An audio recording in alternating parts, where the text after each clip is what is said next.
お席ください。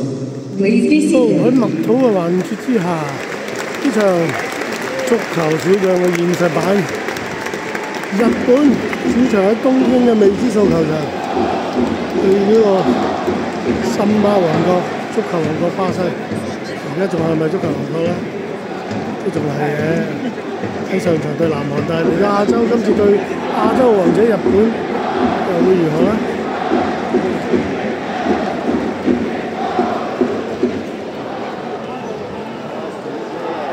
戰役最少好似10幾次對碰裏邊和過2次，日本就全輸。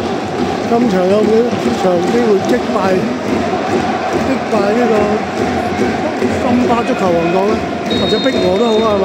開波啦！屏目所驗啊，見到呢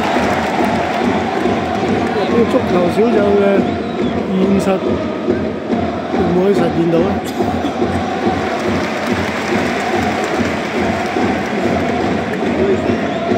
置身現場都係一種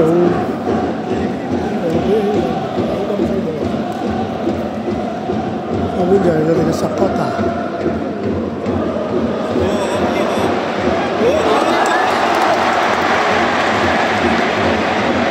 中村影斗慢咗啊！中村影斗。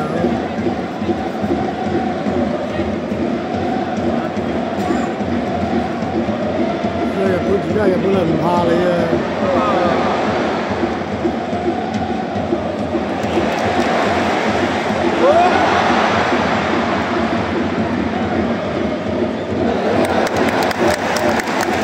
以前啊，本仔就話會怕你，而家唔怕你啊！今場隊長係呢個南野拓實啊，8號南野拓實，佢門將。鈴木所言，後防督口長唔動邊光，鈴木全之界，中場櫻田大地，青春電鬥佐野海洲，做9保健英，前面仲有唐安律，同埋呢個上田以世。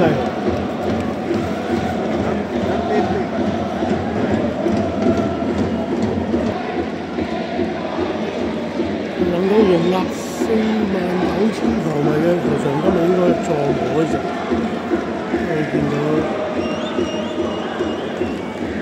基本上全部坐滿晒。尤其是見到威風堂球上邊些少空位，相信呢場波都係起碼46000至48000球迷入場。東京嘅未知數球場，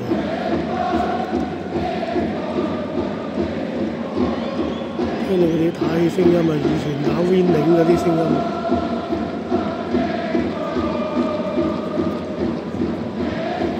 講真，國家隊嘅賽事咧，嗰啲打氣 supporter， 睇下fans嘅投入程度就冇球會 J 呢啲咁犀利，但係都係一條心支持，大和運。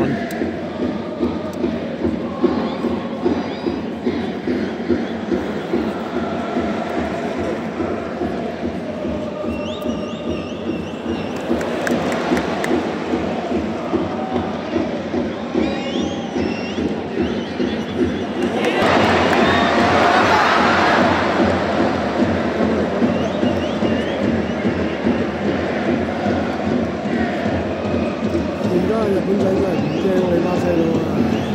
雖然佢師承你森巴足球，青春勁鬥，可能係9保健啫。青春勁鬥，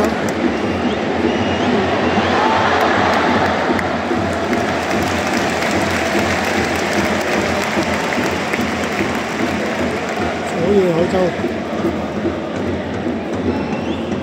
隊長南野拓實摩納王啊！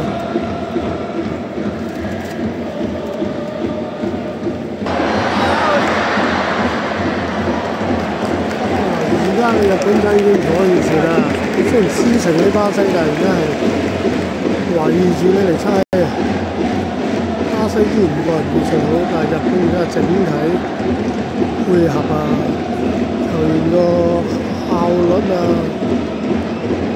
整體作戰嘅磨合啊，都未必輸蝕俾你巴西，可能個人技術仲有少少距離，但係而家日本仔真係唔驚嘅，睇九寶見啲投安率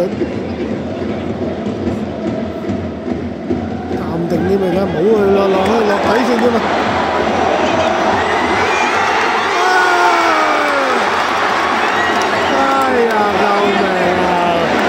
野王啊，即係南野確實摩納王啊，投安率勁啊，投安率，哇！你睇呢球點樣爆落去？引下，跟住借呢個橋爆落底線，撳個波出嚟，再撳個波出嚟，哇！南野確實見到都有㗎啦，而家南野想撳出嚟，哎呀！呢個上田以世。空門搞唔掂，南野確實射又得，傳又得嘅呢球，點啊？日本仔有料啊！果然係亞洲王者啊！雖然亞洲杯又唔係佢攞，但喺世界排名上咧，亞洲球隊排名最高就係日本隊啦。而家世界盃除咗3隊主辦國之外，佢係第一隊首先出線嘅球隊嚟，即係美國、加拿大、墨西哥之後就到日本㗎啦。美加墨日啊，而家日本就第4隊，即係外圍賽裏面第一隊出線嘅球隊，預計主辦國都第一隊出線球隊啊！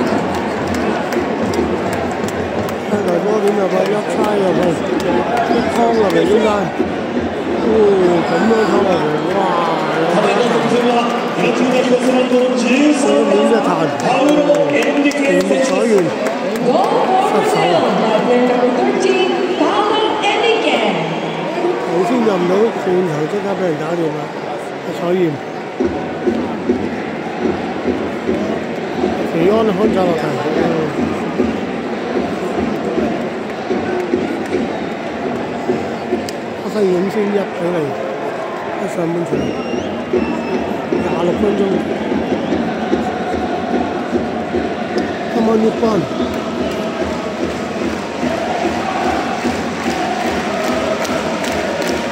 啲人繼續打氣，知道實力有啲距離啦，但係依然盡晒力去打氣。紅底道師傅究竟點樣咧？頭先如果上田以世嘅波對住空門係入到嘅話，戰果就唔一樣。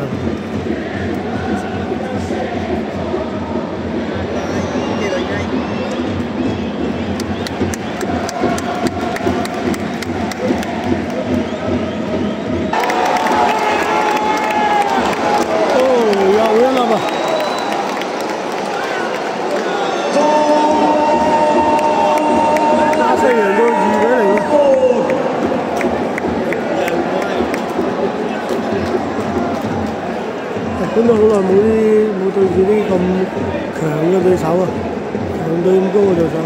上場對住呢個巴拉圭，完場前都同呢個上田以世追翻2比2，都保住呢個2年半主場不敗。呢個波哇，俾人咁近，打斷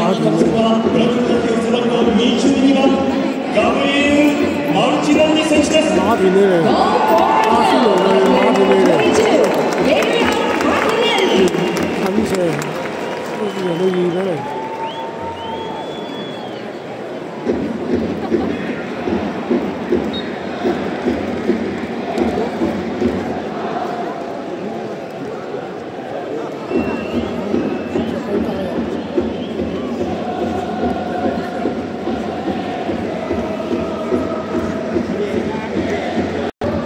保持2分半場。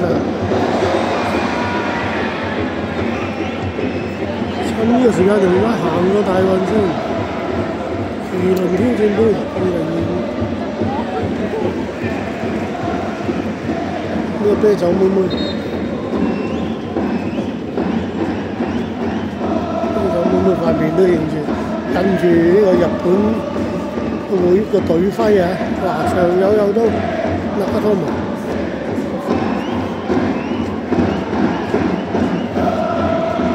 行個大運，新半場時間未到，跌死你個皮仔口寶！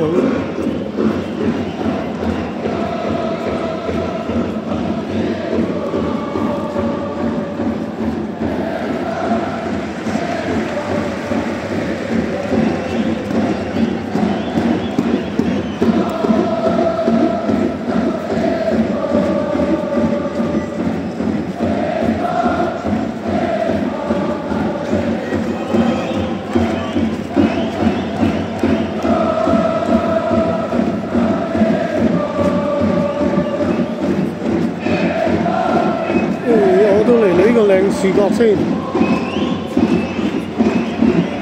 畫中畫，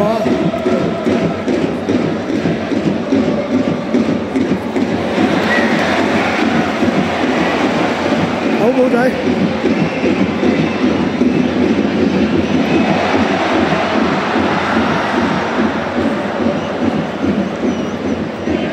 咁呢個部會清楚啲啊！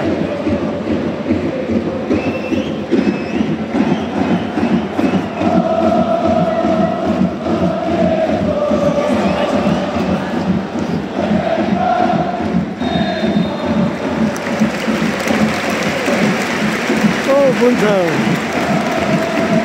呢個日本隊廖燁師傅打詠春日本隊大和運呢度大和運上半場0-2就輸緊俾個師傅巴西啊！